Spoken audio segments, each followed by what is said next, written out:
What's up, Taste Buddies? Joe DeRosa coming to you from an undisclosed location in Austin, Texas.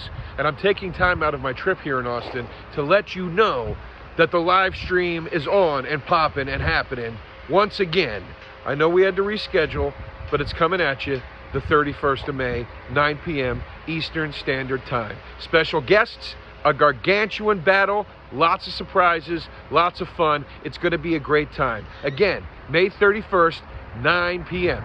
If you bought tickets to the original date, your ticket's already been transferred. And if you can't make this one, which we hope you can get yourself a refund. Or you can buy a new ticket by visiting moment.co/tastebuds. That's moment.co/tastebuds.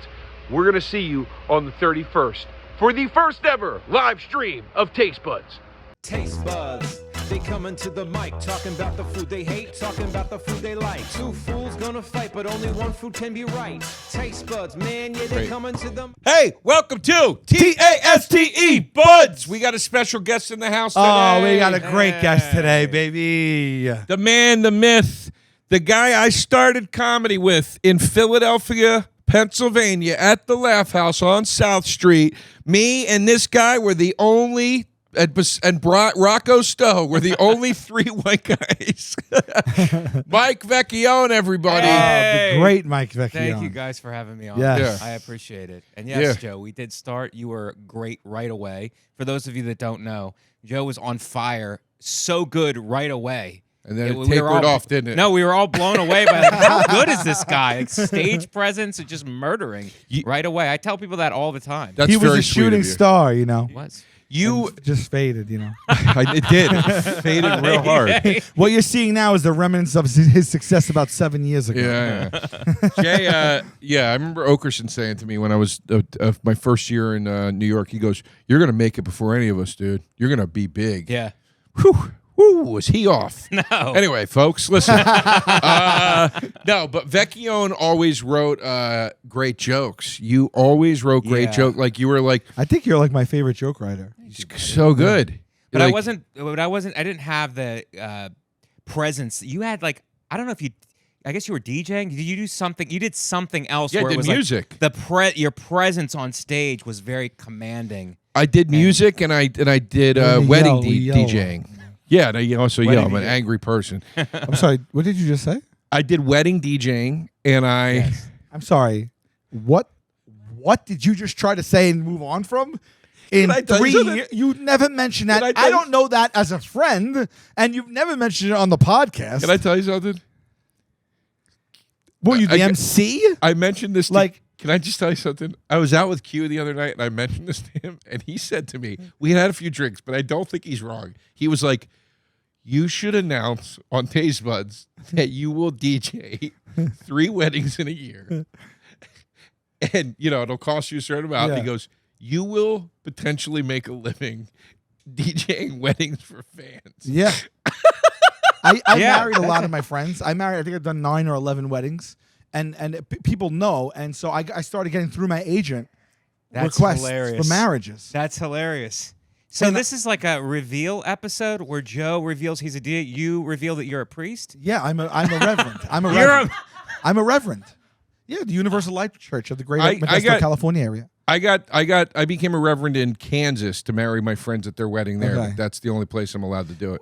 Just go back to the DJing for a second. And Mike, you're a Italian guy, yeah, right? You're Italian weddings. You probably have attended a lot of those, and not a lot of people do it like that. That we do it. That they do it. Like if you go to weddings in between the goalposts, people have normal weddings. I don't know if people understand the type of Italian weddings that happen in the tri-state area. Well, this is a good segue into my a little bit of a history, which is Tony and Tina's wedding, which, Joe, you know that I did in South Philadelphia for years that and is years. on. And I played Dominic for a while as an understudy, and then I was Tony for a couple of good years, Dude, Mike... They brought in a taller Tony eventually. Dude. Thank God. But you were the Tony? I was the Tony in Tony and Tina's wedding in South Philadelphia, 20th and Snyder. Mike did that? I'm going to have a heart attack. This is amazing. But here's what's wild. I have so many questions. Here's what's wild. He did that before it fully broke. He did that like before it was like a big thing that everybody knew. I remember when like I first he's heard in the one of the concept original. that, my mind was blown. Right. He told me, he would tell me about it. He would like come to the Laugh House in Philly and tell me about it. And I was like, I don't understand what you're talking about. Like, and try to describe it to me. And I was like, I don't understand. I mean, this is so amazing. I have to come back to Wedding DJ. Yeah. That's how good this is. Okay, now you. This is a shocking episode. This is going to be shocking. Very shocking. A very shocking episode. Now, so wait, this is you wanted to become an actor?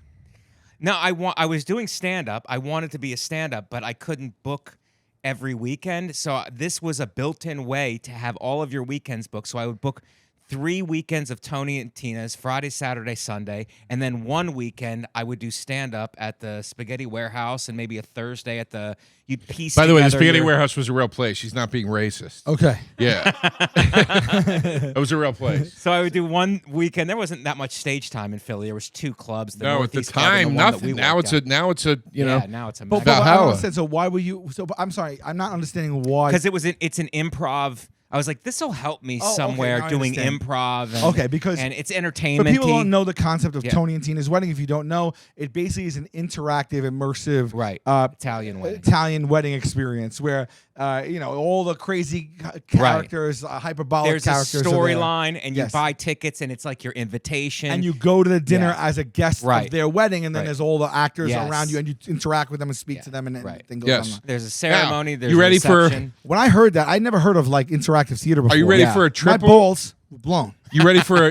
Are you ready for a triple ball blow? Yeah, Because first ball was DJ. yeah, Second ball was Tony and Tina's. Yeah, I don't even have You a ready third for ball. the penis to get shot off? yeah. Ready? This is a shaft blow. I was in the competing show of Tony and Tina's wedding called The Sopranos, and it was a spoof of The Sopranos. No, you're Yes. not. I swear to God, I Yes. was in The Sopranos, and it was the But event. The Sopranos was like on like 15 years ago. It's when I started That's when comedy. this was. Okay. Yeah. No, it was on 20 years. 20 ago. years ago. I was Okay, started was comedy it? 23 years ago. 2000, Yeah. Okay. The Sopranos. The premise was you were going to Tony's birthday party. So someone played. Who did you play? I played Petey, the gay nephew or gay cousin. Excuse me. Wait. Okay. We're not going to be able to get to eggplant versus stuffed mushrooms today, and I apologize. See, I wrote stuffed mushrooms, right? I wrote that because I don't remember writing that now anymore. Petey wasn't in the show. Wait, yeah, I was about to say. First, made it first up. Yeah, I was about they to made say, it up. first of all, I was say, what character was that? They made up a character named Petey who was the flamboyantly gay cousin. Okay, and what was your explain to the audience? Like, you had specific beats you had to hit. Mm-hmm. Other than that, did they train you guys to be that character, or did they just audition you and say, "All right, he knows how to react. Just say this, and this," and other than that, engage? No, it was for I don't know. You go first because they were different shows. They auditioned us. Okay, so you found an ad in the paper. Yes. Well, I kind of knew about. I went to it years before. They happen to be holding auditions. They happen to be. I called my friend John Vitale. You know Yeah. John Vitale. He was doing comedy and he lived in Upper Darby. Wait a minute, John. Wait a minute. Why am I blanking on who John? Vince Valentine. Wait, Vince Valentine was Was in The your- Sopranos yes. with me. Vince Valentine wasn't was John your- Vitale the guy that played Tony Soprano in The Sopranos? No, John That's Vitale John was. Monforto. Sorry, Why do you keep saying the Sopranos? That's how it was. It was like spelled Sopranos, so they couldn't get sued. yeah. Okay. I'll be right back to you. Just write Sopranos dinner theater show. It'll Yeah. come up. So did you have to? What was the audition like? Audition was. I can't remember. They would give you a scenario and you'd have to improv. You'd improv it. There it is. Yeah. I think they're still doing it. They're still doing it. Oh my goodness! That's what it was. It was just his did a show for retirement. Vince. Vince is an unbelievable. I love Vince Valentine. Vince does. And Vince does comedy. Caveman's he defending does- the caveman. Right, now. he does Yeah, defending yeah. the caveman, Yeah. and he still holds comedy shows and teaches a comedy class. Yeah. Vince a good guy. All right. Anyway, take go me ahead. through Sorry. your dish. Anyway, I do the audition, and it's improv, and it's how good you improv. Also, your look matters. You Sure. have to look like Sure. a whatever. So you could pull off a Tony. yeah, Yeah. like a Guido. But I didn't get it for Tony. I got it for Dominic, one of the groomsmen. Okay. And then when the Tony fell out, the West Coast Tony moved to L.A. We called him West Coast Tony because he came back. He's a great guy. Just had lunch with him.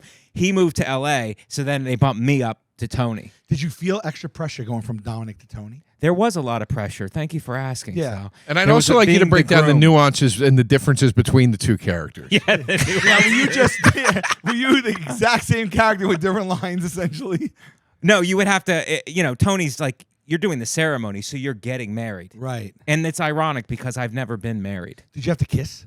You had to kiss, yeah, kiss the Every bride. single wedding, you had to kiss the Every bride. single Was wedding. she a looker? All the Tinas were pretty hot. I But have it to was say. it was a stage kiss. It was a stage kiss. But you yeah. touched lips though. Oh, you have to. I mean, you're acting. You have to Right. convince. Right. You know. Okay, so did they make you audition for Tony? No. Or they knew you? They knew your me. skill set that you got. Yes. Yeah. The Yeah. tap to come in. The And bump then up. okay, and then tell me about how long did you do it? I did it for 2 years. Amazing. So that's dozens and dozens and dozens of shows. Tons. Tons. And it was so like. Can I just say something about the show was pretty. I don't know if it's still going now in New York. I know it's not in Philadelphia anymore. Yeah. The show was pretty hacky. Yeah, It was yeah. just a very hacky. I couldn't believe at the time, this is before YouTube or anything. Yeah. I couldn't believe the people that would come out for this. It's like they would pack the place. Yeah. Thursday, Yeah. Friday, Friday, Saturday, Sunday would Dude, pack it. we They would do- pack it out. It was I was blown away by it. And it's a very rough section of South Philadelphia. Yeah. Okay. And people would come and park and just they would just I get was mugged blown on the way away. out. Dude, we very do- hacky show. But the camaraderie that you had with the other I'm still friends with these Yeah. people today. Wow. We would go Yeah. out and drink. Yeah. We paid next to no money, so at night they'd open the bar and we would just get hammered, and then we'd go to like bars in And South then did Philly you come out and at the just end get and destroyed. bow? You came out at the end, broke character, and you bowed to everybody, or it's just not like that. No, it wasn't like that. At the end of the show, we would come out, we'd get changed and come out by the bar, and some people would still be hanging out at the bar, and they'd do pictures or whatever, and we just drink with them. Okay. Did you have someone? yeah. Please, Joe, go ahead. Huh? No, go ahead, please. What? No, go ahead. I have so many questions. No, I was just going to say what just wanted to speak to the people that would come out. We were doing like basically I don't want to say knockoff. That sounds disrespectful. Everybody was really lovely, and I'm still also friends to Yeah. this day with everybody. But we were doing a secondary version of that show. Right. And it was the same thing though. It was packed. We would do New Year's Eve shows. It was like people like I remember doing multiple New Year's Eve shows where people like this is how they spent their New Year's. Okay. It was huge. And you auditioned. Yeah. Okay, and I cannot tell you what I did when I auditioned. I don't okay, remember. and how did you play Pat the gay Petey. nephew? Petey the gay nephew. I didn't start as Petey. I started as one of the henchmen, which is kind of like what Mike was saying. So there were henchmen with funny names like Sal Manella. Sure. I was Sal Manella. Actually, I was Sal Manella. Okay. Sal. And the henchmen were you were just there as a henchman. Everybody had to do table work during dinner. So everybody went table to table. The henchmen were just there to basically fill that out. But you didn't have any lines in like the main show or anything like that. And then eventually the guy that played Petey So quit, and I got went moved there, into you went Petey. there and just stood around in a costume. Table work. You would do table we work. did it too, You'd table do work. crowd work. You'd go to table and do crowd work. Right. In character. Yeah. And then eventually the kid that played Petey quit or whatever and left, and they moved me into Petey. And I got to say, I killed pretty fucking hard, and I kept the gig. Do you guys get? Do you guys? I played it way over the top. I was like, "What? I'd be canceled right now." Did you get like a character sheet about the history of how you're supposed to act at all? Yeah, they let you Or know just brought they, it all to the table. No, they do let you know that there's a written backstory. Well, you have, yeah, you I have. played one of the groomsmen first named Dominic Fabrizi, and he owned an appliance store. And he had his girlfriend. His girlfriend was one of the groom's maids named Donna, Dominic and Donna. And she was like a gum chewing, like whatever. And he owned an appliance store and was kind of like a thug. So that was the backstory. So is of that him. all they gave you? And then you came in and you were like, you made up the appliance store. You made No, up the appliance store is that's the backstory. But then you have to that people yell, "Hey, Dominic, can I get a deal on a dishwasher?" And you then gotta go. You gotta go. Yeah, I got you. You know, it's like you play with the backstory. All right. Yeah. So how did you play the gay person? I wore like a feather boa. It was ridiculous. I played it like, But so you went over the top like flamboyant. like completely like, "Oh my God, sister!" Like that, yeah, like that. And you did it for how long? Hours. Yeah. No, I mean, like, Oh. A couple years. I got paid. You got paid. Yeah. Dude, I was an open micer doing comedy. It was making me better as a comic. Yes. Because I could think on my feet. Yeah. And you'd get like $150 a show, which at that time I was like, this is crazy that I'm making money doing for multiple hours a night for 2 years. You would go and be like, "Hello." Yeah. You did. Yeah. And I'd write jokes for my character and stuff. Friends will come to see you. Yeah, dude. My favorite story was this guy Keith, one of the funniest dudes I ever met in my life. I lived with him. I didn't go to his college, but I took a winter break, and I lived with him at his college in Westchester. And he was just a maniac. Like he would drink, and he I remember he made a diaper for himself, and he would just so he could just piss himself while he drank. He was bad. He was so funny, and he would always say really goofy shit to you. I remember one time we were really high, and he goes, "DeRosa, what's your favorite meat?" I go, "Steak," and he goes, "Right now I'm obsessed with the bird." He was just a funny dude. He was just weird and funny. But anyway, he came once on the New Year's Eve show. He came, and I went to the table, and I was doing crowd work, and I turned, and I saw him, and I was like, "Fuck!" And then I just kept my face on and walked away. And then he ran over to me. He goes, "I know you can't break character. You're a crazy motherfucker for doing it." And then ran away. So like, yeah, it was like you once in a while that would happen. Okay, but I always liked it better if I didn't know anybody. Yeah, it kind of was weird. Right, when the people who would come would have to understand what was happening. It's like, it's a character, so they would kind of encourage you to just do your character. You know? Right. Not try to, like, break well, up the let me whole ask you thing. a few questions. Did you mention breaking character? I know that, like, some actors that consider themselves actors will never break character. Right. I know you're not supposed to break character. Yeah. You did it for 2 years. There's probably been a lot of different instances that happen. So I want to ask you, what's one of the funniest things or craziest things that's ever happened, or one of the wackiest things that have been said to you, or did women try to hit on you for real? I want all the little fun stuff that people might ask. Did you ever see anything crazy go down? Did you ever break character? Answer No, this. Answer. Never broke. Joe, did you ever break character? I didn't, but I have the best story ever. Okay. And I already wanted to tell this. I'm so Okay. happy you just asked this question. My buddy Lev, he was one of the henchmen, and then if I wasn't available, he would play Petey. And I wasn't available one weekend, and he was doing it.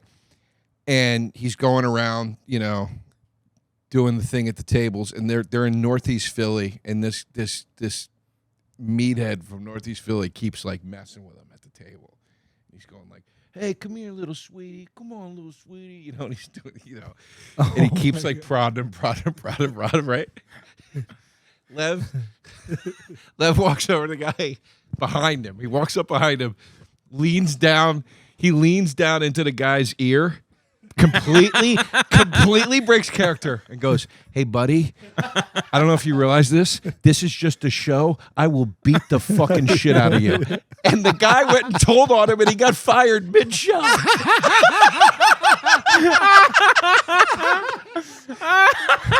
How did they fire him? They pull him aside. They go, you have to go right now. now. He gets fired at Joe. And then Petey the plot of The Sopranos was that somebody's trying to whack Tony. Yeah. And it's like a mystery. And the Petey character plays a pivotal part in that. And they had to just on the fly like switch everything because they fired him. And dude, I've laughed about that. I've told That's that hilarious. story so many times. They fired him. We had something like that too, where the guy playing Tony at the time, I was playing Dominic. A guy did something like that to him, and he waited till the show was over. He goes, "Dude, I'm gonna go, and I don't care what happens. I'm gonna go attack these guys. They were messing with me." And I was like, "All right, I'll go." So like 3 of us went, and he confronted the 2 or 3 guys, and then we were all standing there, and then the guy completely backpedaled. He completely backpedaled once he saw that, oh, these guys aren't actors anymore. These guys are very serious. Oh my He completely God. backpedaled, and then He's like, "You didn't tell me you were going to bring Tony." and it was hilarious. But no one got. That's so funny getting fired mid-show. Dude, it made me laugh. You never laughed? So Someone said hard. never met something that made you laugh, or didn't you laugh in character? We used to I hadn't thought about that time period for so long. I just what sticks out of my memory is how fun it was and how we all used to go out after, and we'd go to the worst. I was dating a girl who lived 2 blocks over in South Philadelphia, and she would go out to like Center City high class, like higher class clubs and lounges and stuff. And she's like, "Why don't you meet me there?" I'm like, No, are you kidding me? The drinks are so cheap. I'm drinking for free, first of all. Right. And then I'm going to go to these South Philly dive bars. But, like, some of them are, like, bikers and stuff would hang out in them. You know what I mean? Like, they were, and one time, like, we were at this bar, and we left, and then a guy we were with was still there, and this biker just started, like, flicking ice at him. And, like, just... I hate when bikers just, like, just teeing off. This drove him out of the bar. Basically, really, you're excuse me, you're bringing back so many memories because we did the same thing. It was like the camaraderie. Mm-hmm. We all would drink and hang out. Yeah. Did you guys sneak talk to each other during it, like out of character? Yes, not to them all the time. Yeah. All the time. You could go off into the corner, or whatever. The thing that would always make me break character. Remember Chip Jambrone? Yeah. Chip was in the show. Yeah. He was in Sopranos with me. Chip was really funny. He was really, really funny. And I still talk to Chip all the time. But anyway, Chip was the guy we started comedy with. And there was a thing at the end where it was like Reservoir Dogs style, like everybody gets shot and you're supposed to be dead. Yeah. And I would always die next to Chip because of the way we were lined up. And he Did they would actually have like it sounded like a gun was fired, or was like they played a sound effect or something. I don't remember. And we would be on the ground dead, and Chip would take the leg that nobody could see from the audience and start rubbing it up and down my leg, like almost like sexually.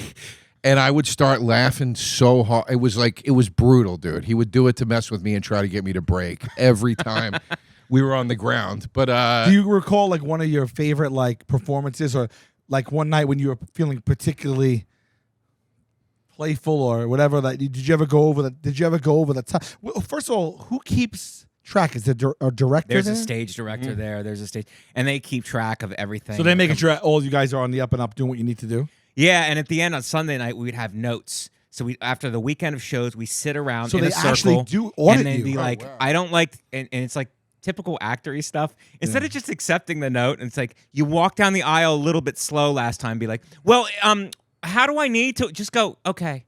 Right. Instead of just going okay, Right. because Oh, the actors, Yeah. they go, well, what pace would you say is right to walk down the aisle, and then start like an argument about being And you're criticized? sitting there with It's the like notes. just take the note, Right, whatever right. it is. yeah, I don't remember if we ever got notes or anything. Anyone ever hit on you? I met a girl once or twice. Yeah, it wasn't Afterwards. that often, but I did meet a girl there too, and we hooked up and stuff. I did have sex she was like, after Tony, I need to talk to you after. I had sex after the New Year's show, I remember. So I that's asked if probably- you ever got hit on, but so you Yeah. closed the deal on. Oh me. yeah, one time, I think that was the one time that I hooked up. As a gay character, you hooked up and you got a girl hit on you. Yeah. She flipped you. She flipped me. Yeah. Did it get to a point where you're like going to work and it's like it's paint by numbers, or was it always like because it was open ended? Were you always still excited? It's always fun. It's like doing stand up. It's Okay. like when you do stand up, it's like I got shows tonight. You know how you think about it in general. Yeah. It's like I got these shows tonight, but then you get there, it's like, hey, dude, this is great. right. It's never a bad night Right, doing stand up. right, I mean, right, guys right. are roofing. right. You know what I mean? Right, Guys right, are waiting right. tables. Like I'm doing stand up. Right, like, right, you right. get in the moment. You know. Speaking of which, your special is out right now. Ah, And it's called the attractives. the unattractives. The attractive. The attractives. Mhm. Okay, why did I think it was unattractive?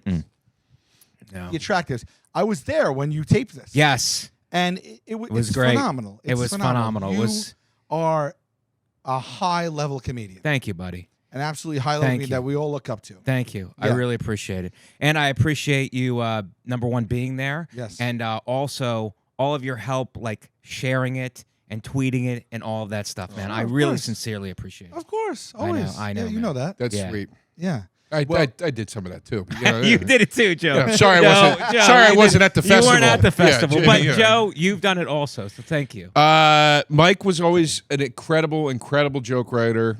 This was I was going to say this 20 minutes ago. We got real sidetracked. Oh, man. But With the in improv plays that we did. in the best way. But the whole thing was to But- get better at I agree Yeah, with what you did. It's like, I need to figure out how to get better. It gave me immediate stand-up confidence. Immediate.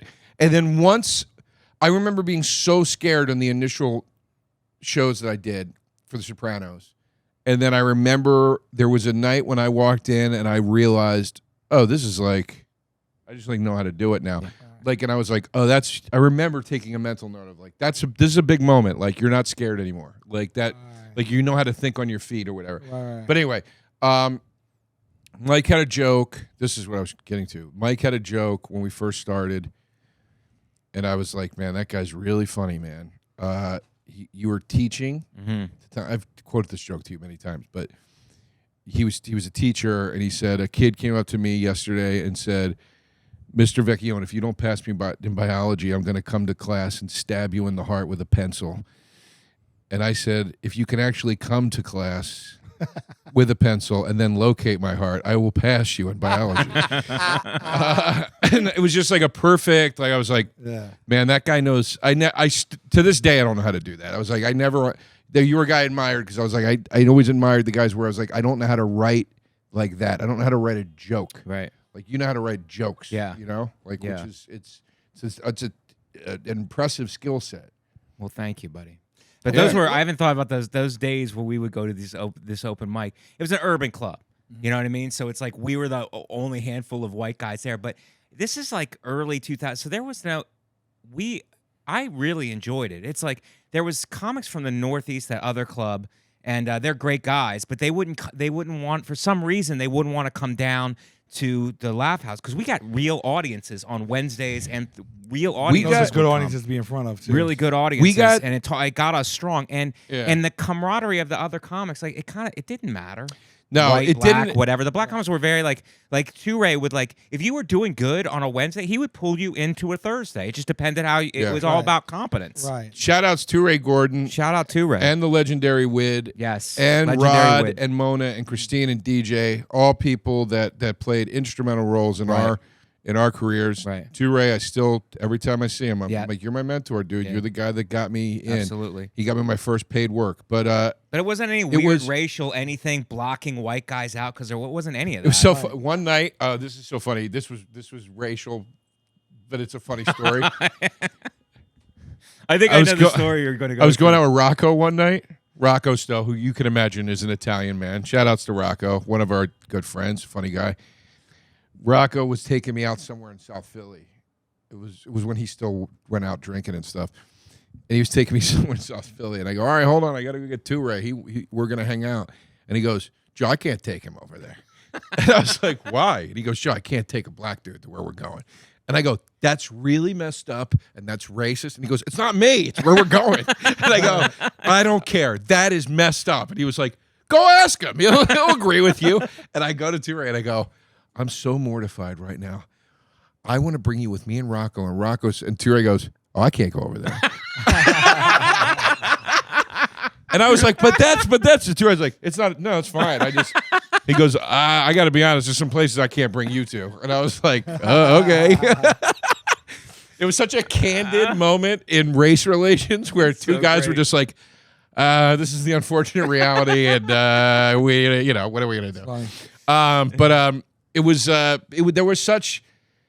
There was like, talk about cutting your teeth. Yeah.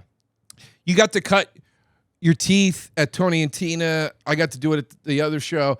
And and then on top of that, being the only, so you're going up at these dinner theater shows in front of like these Irish and Italian lugs from Philly. Yeah. And then on Wednesdays and sometimes Thursdays, you're going to the Laugh House as one of the only white dudes in front of an all black audience. Right. Like it was like, get your shit together or get out. There is not time for us to think about what's your angle and like, that was different or any of that. It was like, deliver the goods or leave. Right. The worst I ever bombed was in front of Italians. I mean, by far, multiple times in front of Italians. Like just sitting there like, just sucking their teeth going, I don't know. I don't know, it was just painful. Oh, dude. Painful. You ever be on stage and someone's like, Tony? Or in the streets, anyone ever see as Tony? Outside of in that neighborhood sometimes, So really like, it's Tony. Yeah. That's so funny. It's Tony. It's Tony from Tony and Tina's. Yeah, dude, like those banquet hall shows. I remember Jimmy Schubert brought me to this golf fundraiser. It had me open for him because I was opening for him at the Comedy Cabaret. And he's like, you're funny, kid. Come with me tomorrow. This kid, dude, it was like one of the worst bombs. Yeah. Like, holy God, Yeah. man. Those rooms could be so rough, man. Like, you know, once you saw the banquet tables with the pink linen tablecloths and those tufted seats, I was like, Jesus, man, Screwed. I'm gonna. You said, but eat you it. used to write jokes for it. You used to Huh? write jokes for it when you did it. Oh, for The Sopranos? Yeah. Yeah, I'd have like my go-to jokes that I'd say no matter what. Okay. You know what I mean? Like, Sal, do I you was feel like- left out that you don't have a dinner theater background like Joe and I? Folks, Vessi Shoes, sponsor here at the Taste Buds program. And happy to have them. Why? Because they're changing the game, and I like game changers. They're changing that footwear game. People, I live in New York City. You can be out at any time of day, and the weather can change on a dime. It's just one of those places. And it's also a place where you can't necessarily get back to the apartment to change the footwear accordingly. It's also the kind of city where you want to look stylish, and you got to be comfortable all day if you're walking around in New York. My Lord, Vessi has answered all of my prayers. They make a comfortable shoe that is 100% waterproof, not water resistant, waterproof, that also keeps your feet not just dry, but warm. They have a lugged rubber outsole that gives you the extra grip that you need in wet conditions. As a man who has slipped and fallen in wet conditions in front of women on a date, thank you, Vessi, for doing that. They've got an added lining inside for extra warmth in the cold. They slip on and off, so it's easy to get them on and get outside quick. I like what Vessi is doing, a super soft knit material that keeps the feet warm in the cold. It's made from Dymatex, but it also stays cool in the warmer months. They've thought of everything. They've got you covered. Sorry. So here's what I want you to do. Vessi are the go-to shoes by my front door. I want them to be yours as well. So go to vessi.com/tastebuds for a pair of Vessi shoes. You're going to use promo code tastebuds and get 15% off your entire order, plus free shipping in many areas. Thank you, Vessi. Again, vessi.com/tastebuds. Use promo code tastebuds for 15% off your entire order and free shipping in many areas. Folks, few things I love more than food, and few things I love more in that food department than meat. I love meat, and I love ButcherBox for this reason. Why? High-quality meat, 100% grass-fed beef, free-range organic chicken, pork raised crate-free, and wild-caught seafood. This is humanely raised, no antibiotics or added hormones ever. I love ButcherBox. What else do I love? It gets delivered to my front door. It comes in frozen, airtight, sealed packaging. That means it's going to last for a while in my freezer until I'm ready to thaw it out and eat it. It's going to taste like it was fresh the day they made it. I'll do it one more time. What else do I love about ButcherBox? It comes directly to my front door. It's convenient. I love that it's frozen and vacuum sealed, so when I put it in my freezer, I know it's going to stay fresh until I am ready to eat it. Also, it's affordable. Gosh almighty, when you're trying to find these types of meats that I am talking about, again, the humanely raised meats that don't have additives and antibiotics and hormones, it's hard to find them affordably. ButcherBox has done it, and they're bringing it right to you.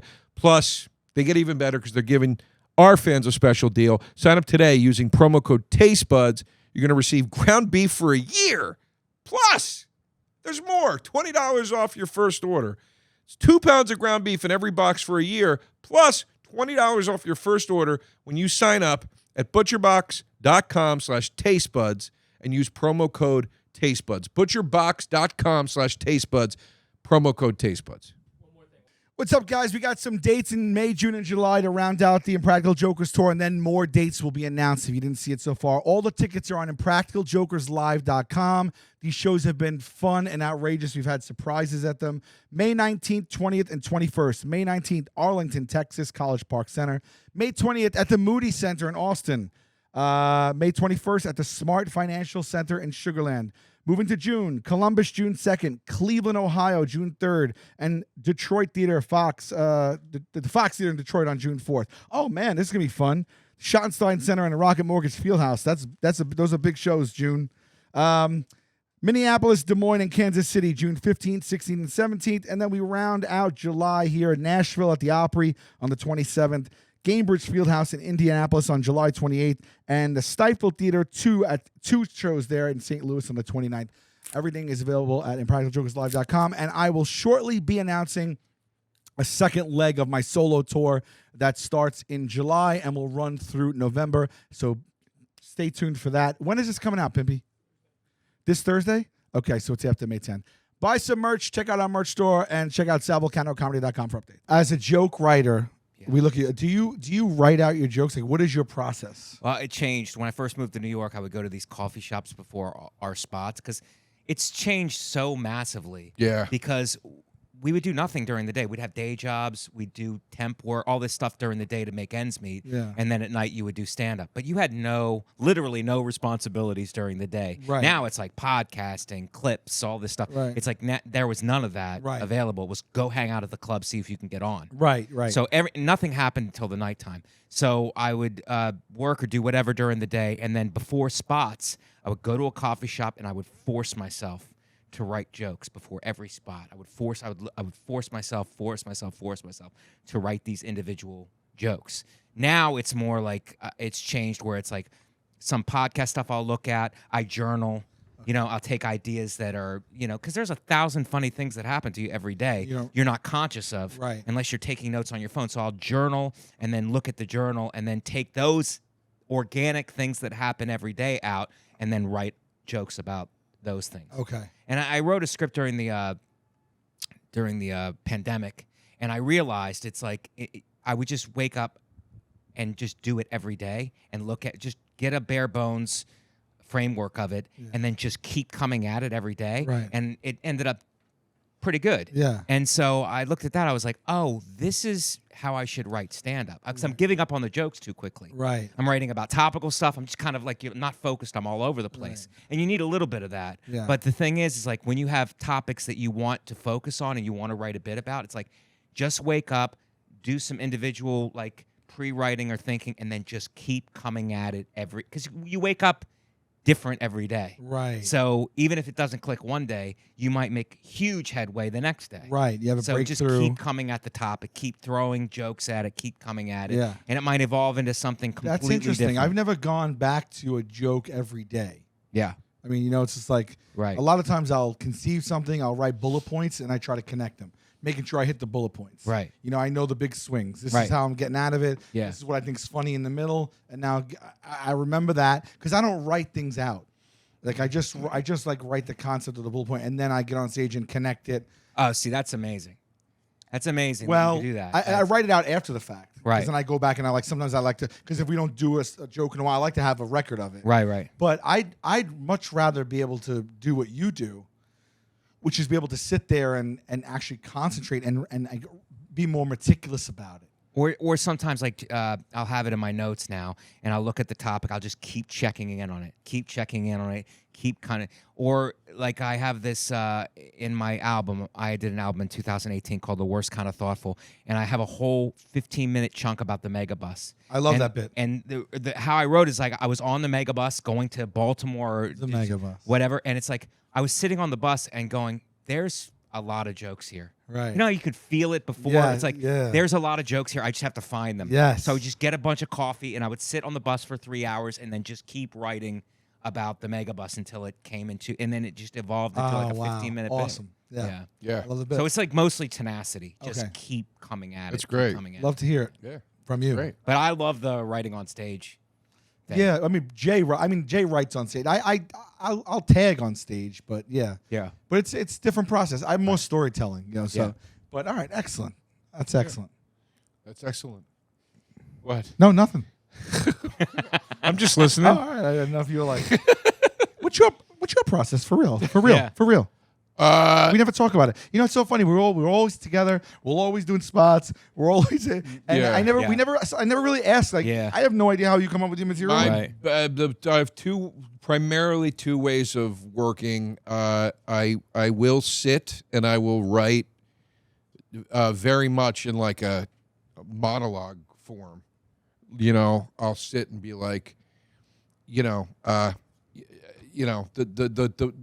like I want to talk about how the Europe I'll get an idea. You know what Europe has that America doesn't have? Ruins. They learn from their mistakes. We just build over them here. So then I take that and I sit down. Okay, what am I talking about? And then I literally will write a monologue, 2 pages on that. And then take that on stage and you chip it down to what works. Yeah. And then sometimes it builds back out again. Right. But the most effective way I write usually is pacing. I pace with my recording app open. Or I'll write as I walk. I'll be walking through the city, and I don't do that. And I'll go, and I'll be like, this. What really bothers me is, when people do, you know what I mean? And like, talk low like that. And I do, so I don't look like a. I mean, I guess it doesn't matter because people think I'm on the phone, but like, I also don't want to be like yelling. But yeah, pacing and movement help me a lot with writing because it gets the energy out. It simulates being on stage, and it starts to help me organically feel. Oh, that's funny, because now the emotion's coming into it. Yeah, I get that for sure. I'm physical with my jokes too. Right. Like I put my body into it, and sometimes I don't know if. Do you do that, Mike? I don't think. I mean, you're kind of like. No, mine's like understated. Yes, understated. Punchline. Yeah, I love your voice on stage. Thank you. Yeah, it's great. And it's really it's really something where people.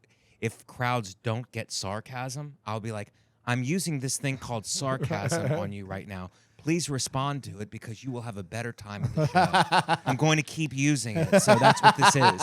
And like I'll need to spell it out and they'll gradually like get. Yeah, I guess because sometimes they have to get you. Yeah. Yeah.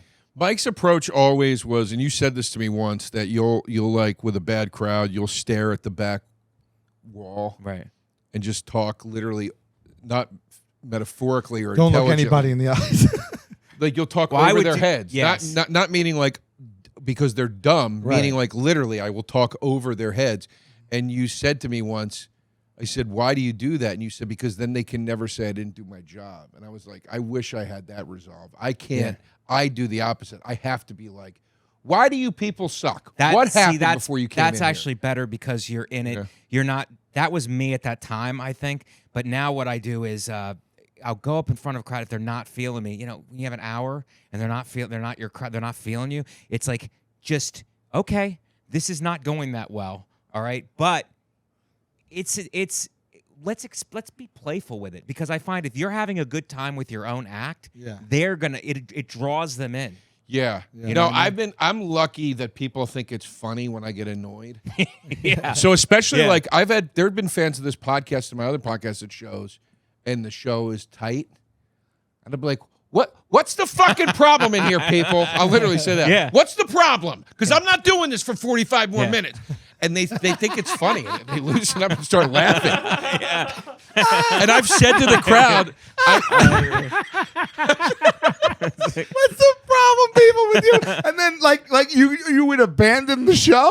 No, I'm saying like I'm not doing this energy. I'm not doing this energy. And then I've actually said at times, I go, oh, I guess you're happy now because you got me to flip out like I do on the podcast. And they laugh, but I'm being sincere, but I'm like, I guess I'm lucky. Look, I think anybody, you, me, Mike, it's not about like, this is what I do because this is my tool. It's like, this is organically what works for me to do in that situation. Right. Very few guys do the wrong thing in that situation. There are guys out there that will try to do your thing or try to do what I'm talking about or try to do whatever you do when you're uncomfortable. And it's not right. You're like, oh boy, this just went real sideways. Yeah. I just call it out because you have to release the. That's what everyone. You have to say what everyone's thinking. And then it's just like, all right, let's move past it. And isn't that the job of a comedian, Sal, to say what the other people think? Yes, it is. To be the truth teller. What I like about you, Joe, is your commitment to it. Like you will, whatever it is, you will commit to it 100%. Well, you go 100% commitment, whether it's spiraling or whatever. It's a 100% commitment. Yeah. I don't know if that's a positive or a negative, but all right. Mike, we're happy you're here. Yes. Did you answer all the comedy questions? Did we all each answer the comedy questions? I feel like, did we leave anybody out? I don't know. About what? Everybody's spoken to their process, how they write. Yeah. Right? What goes on in their head. what got them started. Sal's never done dinner theater. Sal's never done dinner I theater. wish I did. We have. I was a bartender though, so I did. Did that help? That's jokes right. and You had to stuff. do some. I was version going of to just it. say, did that help? I think so. Yeah. Yeah. Being social, having to make conversation, having to make jokes. It's Well, what about what Sal when it's not going? We've both said what we do. Yeah, when that's it's not what I was going saying. well. I wanna when hear you're if- not when it's not going well for you. First of all, is there a time now where it's not going well for you? At some times, Yeah. and then what do you do to get it back? So so people coming to my show, obviously, like they're coming there for me. So there's a spectrum. Right. So I know what an audience is for me that I'm like, I didn't like that show, but that audience probably liked that show. Right. But when we're working stuff out, or I'm in the city, or it's not my crowd, Yeah. I still hit all the bumps. right. I do this thing where first I do a thing internally, where I say, well, first of all, you know how you know how they say it's never the crowd. That's Right. not true. That's not true. I You know, agree. it's never the crowd in the beginning. yeah. But after you are right, it can be the crowd. Yeah. So I do this thing where I'm like, all right, this is the new ceiling for what they're giving. Yeah. So if you get this, it's just expect that only. Don't Right. expect more than that. Right. So then I lower my expectations, and then in my head, even though it's not going that great, I'm not expecting more than that out of them. So I move the fucking goalpost myself. That's pretty great. Yeah. That's pretty great. I do a version of that where I'll come on stage. You have to ask the host coming on, how are they? Yeah. And then I don't want them to like, because if you're newer, sometimes you're like, oh, they're great. No, Yeah. I want an honest answer. Yes. How are they? I So always how ask are that. they? It's like, they're not good. It's like, thank you. Yes. Because now I'll go up and I won't expect it. Right. So that's a No one version ever of- says they're not good, really. Everyone's like, Right. oh, that's good, they're good. Yeah. But yeah, so I do that. And then, it's just about calling it out. Like if there's a heckler, I'll try to deal with them, get the laugh, move on. Right. If they're still doing it, I don't know how much patience we have with Right. that. But yeah, no, that's really it. I'll call it out. That's the great equalizer, right? You Right. acknowledge that the joke wasn't good. Right. You have a laugh about that. Yeah. And then you just kind of, it's not that bad when you're not getting that many laughs. It's Do you bad ever- when people are fucking against you. Do you ever do a thing in your head where it's like, all right, this is not going that well. Let me see if I could get them. I've had that on the road where it's like they're completely just not really. They expected something different or Yeah. whatever. They're not getting me. It's like, okay, there's nothing to lose here. Right. It's not going well, Right. And it could just end not going well, Right. But like, who gives a shit? Let me see if I can just get them. And Yeah. pull them in without pandering, because that's different. It's like a line where Right. it's like, I don't want to give the whole show over to them. Right. I want to stay within myself, stay in the pocket, and just keep pulling Right. them, Try. keep pulling, Yeah. keep pulling them in, and let's see what happens. Absolutely, 100%. We should. Oh, we got to get to this battle. All right. All right. Ready? Yes. All right. We got. Let's just jump in. Ready? Okay. Let's do the chant. Yes. Okay. Folks, it's time to BATTLE buds. Face it off. Mike Vecchione is here. Yes. We're doing eggplant parm versus stuffed mushrooms. Michael and I are team stuffed mushrooms. Sal is team eggplant parmesan. The reason we picked these foods is because when Mike gave us his list of love and loathe foods, on his loathe list, first of all, your love list was like the scribblings of a madman. I was like, what the hell does he think we are? In a 3-block radius in South Philly? He goes, roast pork hoagie. It's like, Mike, nobody knows what that is. Prosciutto. You said prosciutto in the peppers inside the olive oil For in sale a at the jar. grocery store. Yeah, they're called pepper shooters. Pepper number shooters. one. Yeah, the heard fact that in that my the life. way you described it, I was like, this kid is coming I never unglued. heard them called pepper shooters. I never heard that. Yeah, I they're don't know called what it pepper is. shooters. Right? Last episode Apple we did. cake. Last episode. Thank you. Last episode we did popcorn versus cheese doodles. Half the audience never heard of a cheese doodle. Oh my God. I know. Yeah, Where well, was this? Croatia? Yeah, I know. also apple cake, right?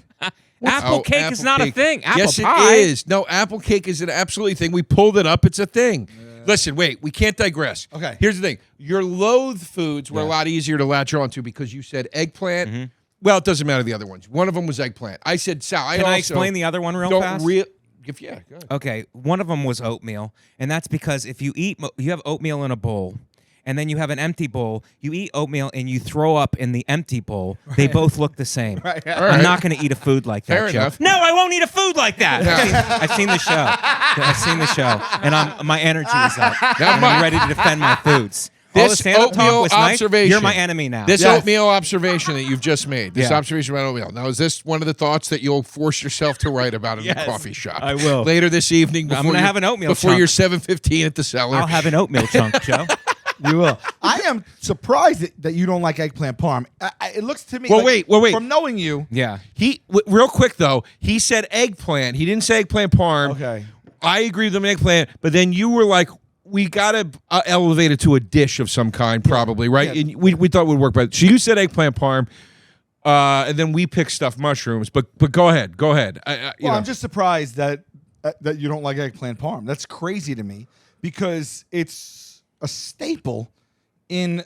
I mean, my favorite food, first and foremost, probably Italian. Second, maybe Japanese, Asian fusion. Yeah. But one of the staples of Italian cuisine is an eggplant. Eggplant. And when done right, I would is one of the disagree most with that. delicious things I've ever had. Right. I would You know- disagree with that. I think eggplant is a staple of Middle Eastern and Greek, sometimes Greek cuisine, Middle Eastern cuisine. Sure it is. It is not a staple of Italian cuisine. In fact, Grilled, somebody grilled said and fried eggplant Napoleon, eggplant rollatini, eggplant Parmesan, grilled eggplant, red roasted peppers, Oh fresh my mozzarella. God. Hold on, It's a slow- staple. slow It's a- down, it's a slow staple. down. It's put it in Somebody- a swing line because it's a staple.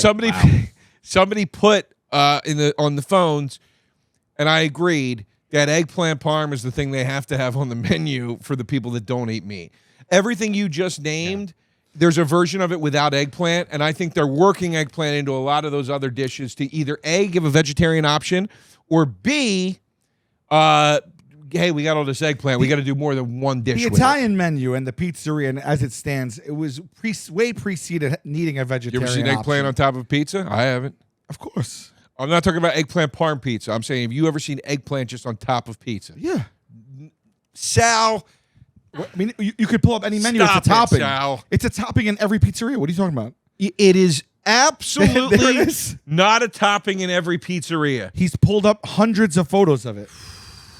Do you want? You can find hundreds of photos But of, these are of dick spots too. I mean, what does that mean? Yeah, but look at it. You'll get hundreds of photos whenever you Google. But you just said it's not. You said a on thing. every. You said in every pizzeria. It's listed as toppings. Michael, Just like pepperoni, mushroom, olive. Michael. I eggplant. have not known eggplant to be a routine. Maybe it's a specialty topping, but I have not known it to be a routine It's not topping. one of like the core 10, like Yeah. onion, olive, Oh, pepperoni. see how he backpedals? No, but it's on Because if every we're gonna fucking menu. if we're gonna backpedal into Hawaiian pizza, I'll drop the mic and leave the studio. If you're gonna We're not gonna. But Look up a local see how he pizzeria argues? and just You pull see how the he menu argues? up and see There's if it's no on such there. thing as eggplant on pizza. I don't think there's no such thing No, of it. I just think that said it's I've not. never seen it.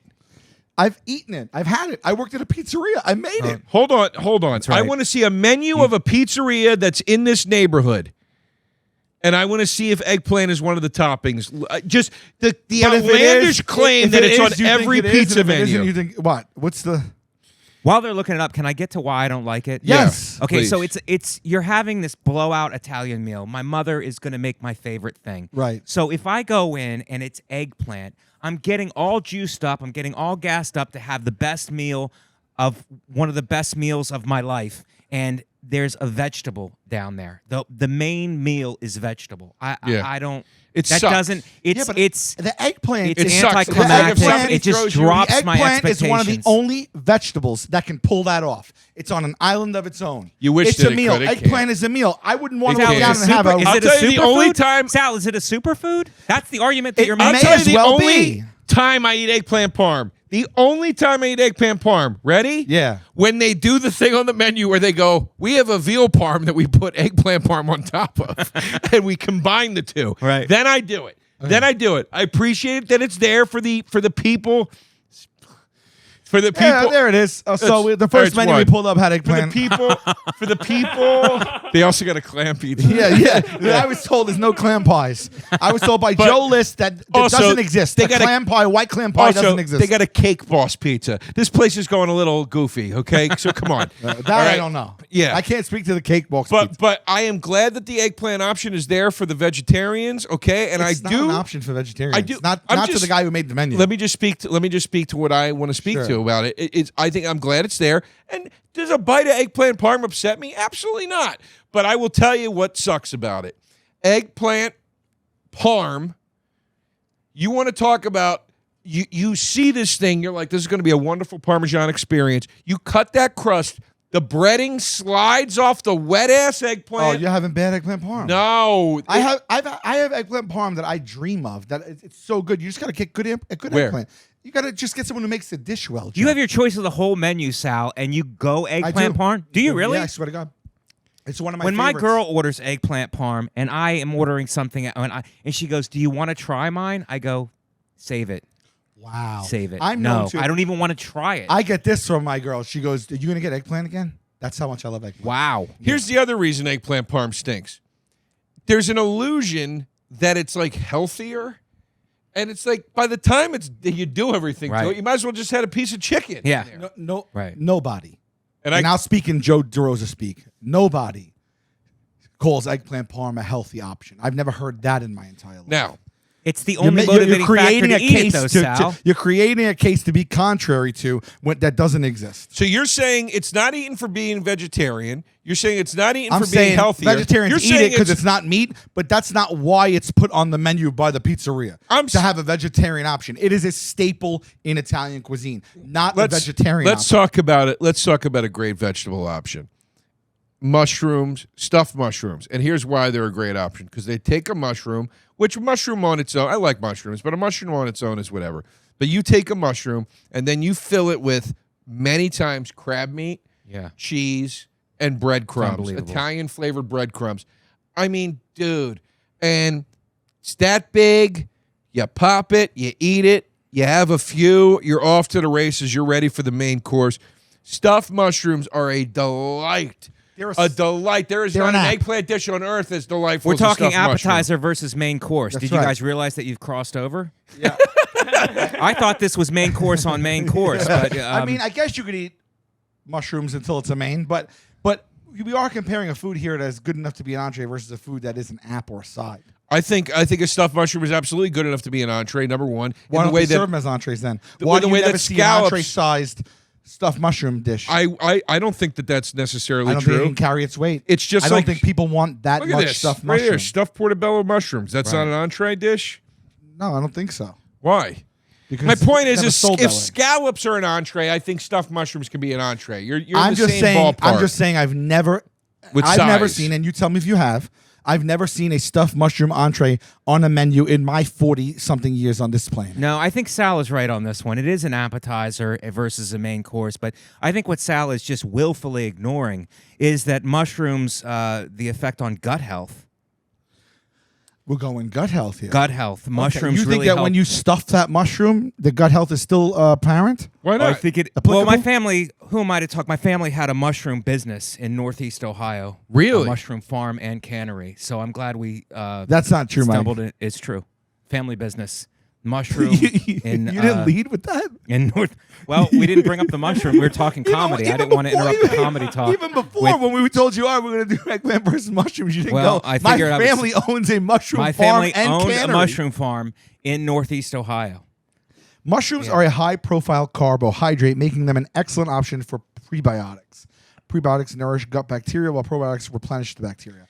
Well, I And never I'll take knew it that. back to science. When you're stuffing it with cheese, breadcrumb, Yeah. and crab. Right. I don't know take if it's... I'll take it back to pizza too. You want to talk about Titan toppings? I mean, mushroom is in top 5 of all time pizza toppings. There is always a mushroom pie out in that little There's window. eggplant pies, too. No, Sal, there is not eggplant pie sitting out in pizzerias when you walk in, and you know there's not. I swear. Stop I it. swear on... Tell me what to swear on. Tell me what to swear on. You're not from Staten Island, I guess. That's all. That's so in the one story. neighborhood you see Not this. one neighborhood. I grew up. You walk in, there's specialty pies all laid out. Eggplant is always one of them. We did this with Joe List when he told me this. Mushrooms there's a white are clam the pie. most popular pizza topping in 4 U.S. states: Alabama, Georgia, South Carolina. That ended up being a dud. No, it didn't. Yeah, in 4 U.S. states. Okay, whatever. I'm just saying, you walk into a pizzeria across this country with a window display for slices, you are going to see a mushroom pie every time, and you are going to see an eggplant pie once in a How while. many stuffed mushrooms do you eat when someone brings it out or you're at dinner? 4. You eat 4. You eat 4. You cap at 4. Yeah. How many? And I could mushrooms do are 6. mostly caps. Because so why? thank What's you. that? Yes. Mushrooms are mostly caps. Yes. You cap at 4. Why? Folks, you wearing those sunglasses yet? Did you break them out yet? It's getting sunny out there. It's getting summery out there. Go to Shady Rays for all your sunglasses needs. These guys are making high-quality sunglasses that are just as good, or in my opinion, even better than the expensive ones, all right? Shady Rays are selling at a fraction of the price, and they're high quality. They're very durable. They're built to tackle all of life's outdoor adventures. The styles are timeless and on point, and they make you look good. They make me look good. I feel cool when I'm wearing Shady Rays, all right? Plus, all Shady Rays have polarized lenses for crystal clear vision and strong sun protection. That's the real test of a pair of good sunglasses. I like Shady Rays. I like that they're bringing me cool styles affordably. I've said it before. I'll say it again. I lose sunglasses like they're lighters or umbrellas. You just leave them places, especially as a guy like me who wears glasses. I don't like transitionals personally, so I like to have a pair of sunglasses with me for when I'm outside, and then I go inside and I'm like, I got to put my glasses back on. I need to see. Sometimes you forget that second pair. Shady Rays has made me sleep better at night, and quite frankly, Shady Rays has helped me sleep better at night. So, Shady Rays Impact Program, let me talk to you about that. It works with nonprofits worldwide to make an impact on the lives of children and young adults, like building play sets for pediatric cancer patients, or creating adventures for young adults with cancer and MS. You and Shady Rays are making an impact together. I love when a company creates a cool product, makes it affordable, and then on top of it does something so charitable and beautiful like that. That's awesome. So what's better than getting one pair of Shady Rays and not worrying if you break or lose them? Getting 2. Go to shadyrays.com/tastebuds. Use promo code tastebuds for a limited time. When you buy one pair of Shady Rays, you'll get the second pair free. That's shadyrays.com/tastebuds and use promo code tastebuds to get your second pair of Shady Rays free. shadyrays.com/tastebuds, promo code tastebuds. Folks, Joe DeRosa here, taking the summer off from live dates. Why? I'll be around New York City. And where will I be hanging out? Well, you guessed it. I might be at Joey Rose's. And if you come through New York, I hope you come to Joey Rose's too. We're open 7 days a week at 11:30 a.m. every day. And we go into the evening serving food and affordable drinks all day long. Go to joeyrosesnyc.com for all details or check us out. Why? Because you, it's an you appetizer. really don't want more than that. Oh, Well, that's nonsense. I mean, if I had, It's the if I had jab in. 100 right. 100 stuffed mushrooms on a platter, when you come to my house for Super Bowl next Right. time, if I had 100, would you eat? And that's all I put out. How No, many? but only because you have so much other good food there that I Okay. have to I don't want to spend all of my appetite on one thing. Okay. But how many do you think you could eat before you got sick? That's actually a good question Yeah. and a good. I think at Skankfest, another contest that they could have. Stuffed mushroom eating A contest. stuffed mushroom That's eating good. contest. Yeah. Yeah. I don't know, guys. Don't give him any credit. Sometimes on you that. bite That's into a that nonsense. mushroom. That's like how much eggplant parmesan. It's such a heavy dish. No, But man. I'm making a it's- point. It's Eggplant parm is the star of the show. yeah. It's a main Stuffed course. mushroom, I will but give you that. you know what It is a stuffed main mushroom course. is? Stuffed mushrooms. Stuffed mushroom Hold is on. a Here's henchman. where I've given here's that. where I'll shut it down. Stuffed mushroom is a henchman. Here's that where just I'll shows shut, up and stands in here's the where corner I'll- when here's Eggplant where I'll needs shut support. your argument down. Here's where I'll shut your argument down. You know what I watch every single person that gets Parmesan of any kind do? Take half of it home. Nobody can get through more than half of it That's a good because point. it is so Amazing. heavy. That's a good point. It's- Amazing. So you get a full second meal at home. But that's Oh but my my God. point is it's what you're saying about the stuffed mushrooms. You can't get through a ton of eggplant parm either. I've eaten an eggplant parm sandwich to its completion. Oh God. You don't think people do that? You don't think people eat the full You sandwich? think I couldn't eat 10 stuffed mushrooms and be fine? No, I didn't. That's not what I said. I asked you, where do you cap it? You asked Mike and then you didn't ask Where me. do you cap it? I could eat 12 stuffed mushrooms. And then what happens? I'd say it'd be like Then you go have sex in the parking lot. Why not? Why not? Can Why I ask not? you a You question think I about can't pull it off? Can I ask a podcast question for a second? Can I ask a podcast? Babe, anything you if want. you don't finish this discussion, you have to take it for next time. Do you put this argument in a doggy bag? And take it back? Oh, he's always writing. You know what? Always right. That's actually a great idea for a segment. We Yeah. do something called the doggy bag, and we go, we're going to pick up on last week's thing. We didn't really finish. That's actually a very That's a good great. idea. And I have another idea for a segment if I Please. Sure. could. By the way, I'd like to be a pizza correspondent. If you guys, if the job ever becomes available, I'll Okay. do man on the street pizza stuff. Okay. And Well- send in the clips. Okay. Okay. And you, also, you tell us where you find an eggplant pie. Okay, no, Yeah. I want to do another. It's another segment. You guys can't agree, and then it's a slap contest called "Slap the Taste Out of Your Mouth." Oh, that's good. Okay. That's good. That's it. That's my Okay. Mike, he's an idea machine. He's an He idea is. machine. I don't like the I'm slapping pitching. one as much. But I do like the doggy bag The concept. doggy bag. Very What concept? about when you Okay. pop one of those stuffed mushrooms in your mouth, right? Yeah. And you underestimate its mass. Yeah. And now you're really having an issue in there because you didn't take a bite of it. You Right. pop them. He said it himself. You don't Right. bite them. Yeah. And we know that they come in different shapes and sizes. Yes, and yes. sometimes you get a little overzealous and you Right. grab a medium to large size when you pop it in your mouth. And then mushrooms also retain some water. Yes. You know, and then you bite into it, and now all of a sudden you're doing damage control because it's shooting water everywhere. It's too much. You can't That's a breathe. poorly made stuffed mushroom. I'm not going to let you have that if you're not going to let me have the eggplant parm breading sliding Oh, off I 'cause feel it's that wet. happens with even good I stuffed think mushrooms. that's a great point, though. Mike, That is what a are great you point. doing? No. We're on the same team. We Mike. are on the same but- team, but I can't discount what the the man debate is is saying. about nuance. It's like you put it in your mouth, and I think what Sal is really saying is you can't measure the heat. Sometimes the heat is, and then now you're juggling it in your mouth. That's another one. I'm talking about sheer mass in your Yeah. mouth, but also The heat because of it. the bottom of that It's stuffed cap with different things. Yes. Yeah. Yes. Yeah. All right. I also don't love that it's a hand food. It's a finger It's food. a fork and knife food. I You see a can't lot cut of it. people You pick them up with can't. their hands. Oh, Yeah, if that's it's small, but if gross. it's a big one, you can cut it. But that doesn't, Joe. always- I'm on your side in the sense that eggplant is a garbage main dish. It's just not But a wait, good wait, let me main ask you a dish. question. It Maybe is. the Let me- last thing me that I would phrase it- order let on me the phrase it menu. differently. Just terrible. Let me phrase it differently. Do you ever make stuffed mushrooms for dinner at home and just stuffed mushrooms? I don't make eggplant parm at home for dinner. But people do. I'm just Yeah, saying. some I don't people, think, my mom used to make stuffed mushrooms but sometimes. is that you made like there's like 20 stuffed mushrooms? You sit with a plate and you eat stuffed mushrooms to dinner. We've established that it's not a main course. How many times are you going to go back to this argument? But I'm trying to understand though. Why is it not a main course? I don't know. Why are chicken? what I'm getting Why at. are because buffalo Sal's wings? argument is it's not good enough to be a main course. Why are buffalo wings not a main course? Yeah. They're usually just the appetizer. Why are steamed clams not a main No, course? people eat wings as their meal. Of course they do. People also, me and my dad eat steamed clams and mussels at their meal. You go to most Italian restaurants; those are regulated to the appetizer menu. Yes. I think some things are just, I don't know. People like them before. I feel like that you can't eat that many before it's like I don't want this. I feel like that's. I eat 4, like you, maybe I 3, eat 5, 4, 3. But then I don't. The move is you go to stuffed mushrooms, but then you don't go to eggplant. You go to a chicken franchise. You go to a veal parm. You go to something more stable, something that's going to give you more back than an eggplant. What I like, this is a major point for the stuffed mushroom. What I like about the stuffed mushroom is it allows you up front to get some of the guilty pleasures of the Italian menu out of the way.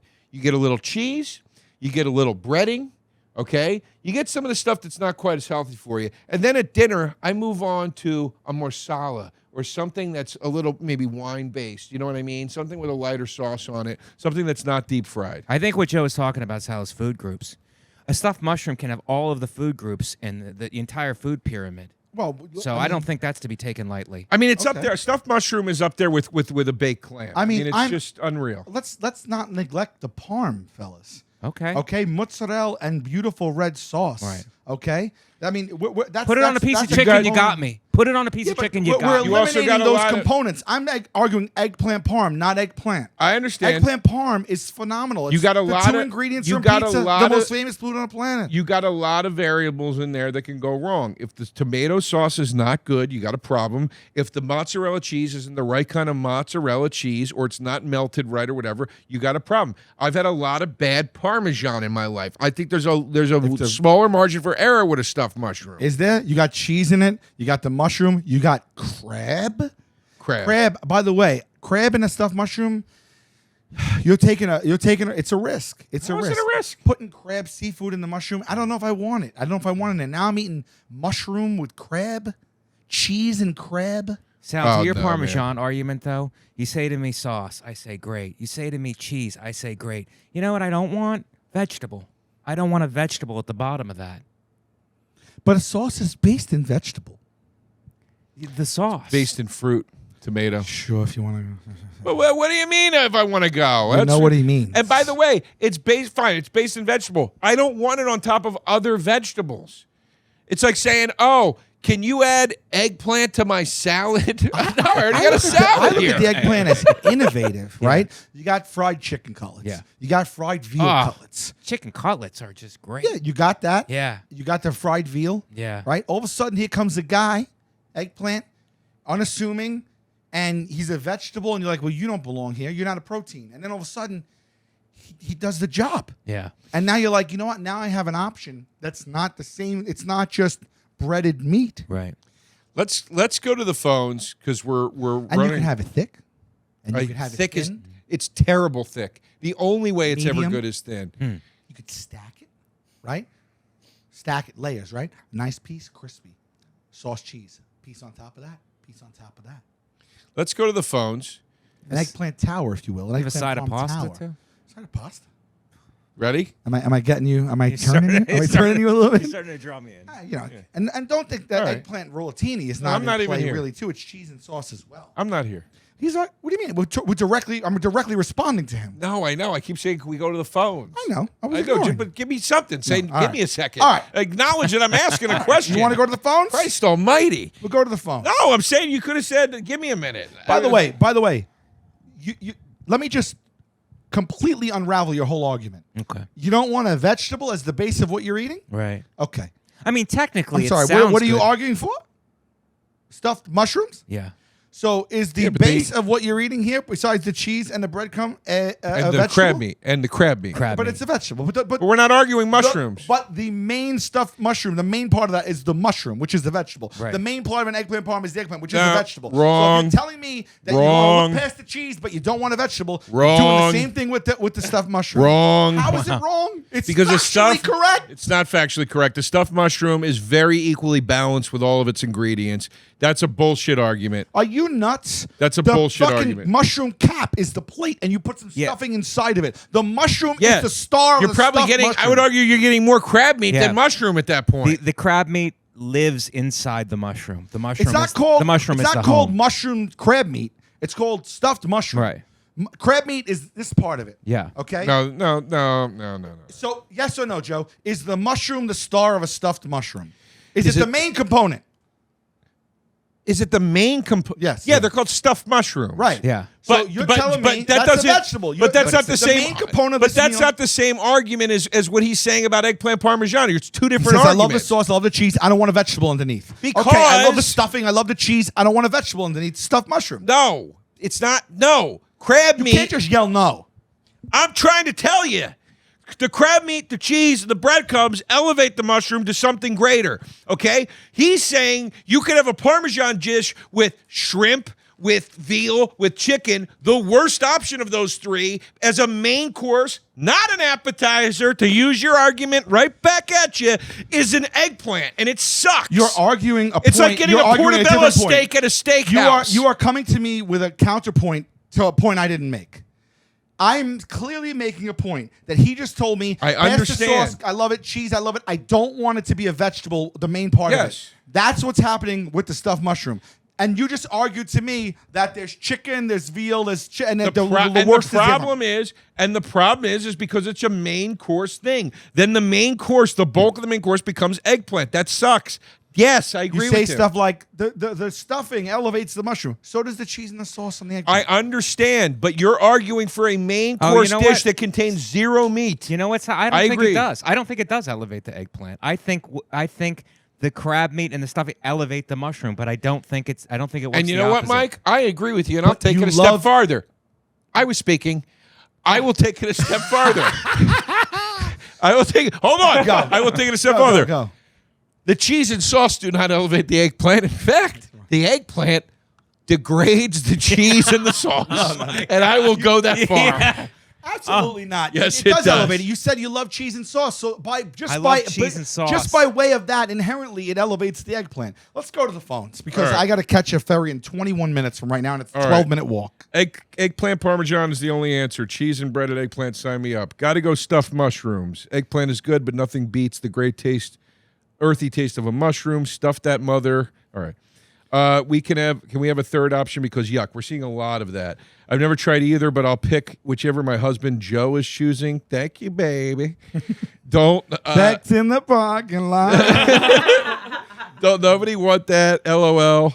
If that's for dinner, I'm a DoorDash, Taco Which Bell, or one? Baja Blast. Baja Fresh, you mean?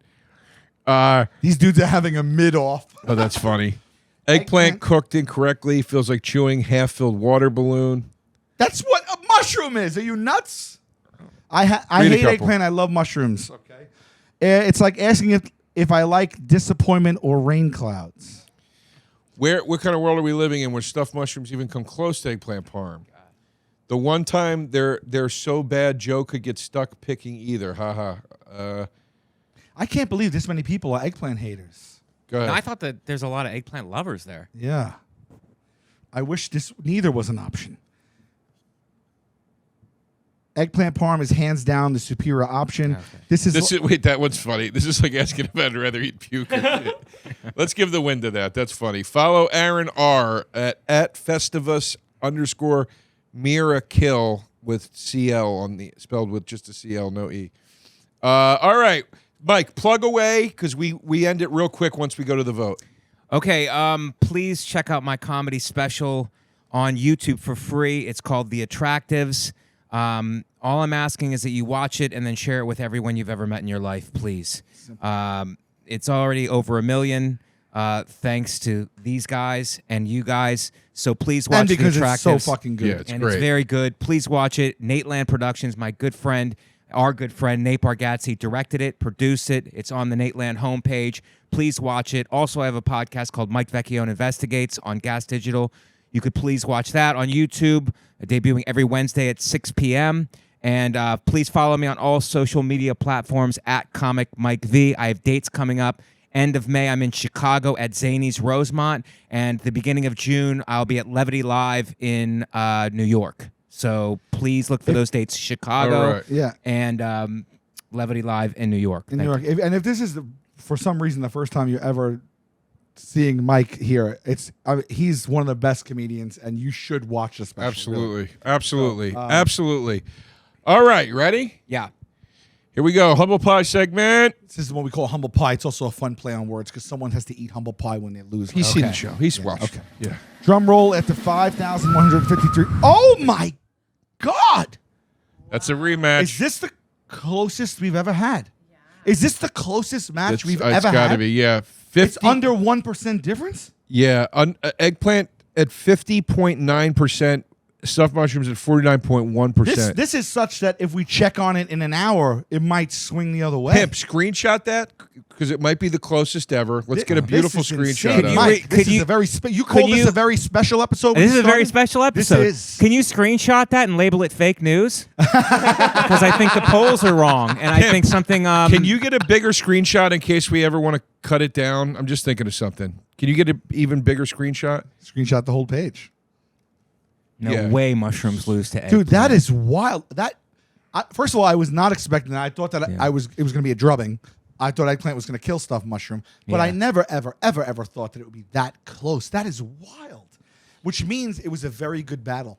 Yeah. When something's that close, it means that it was a very good I think battle.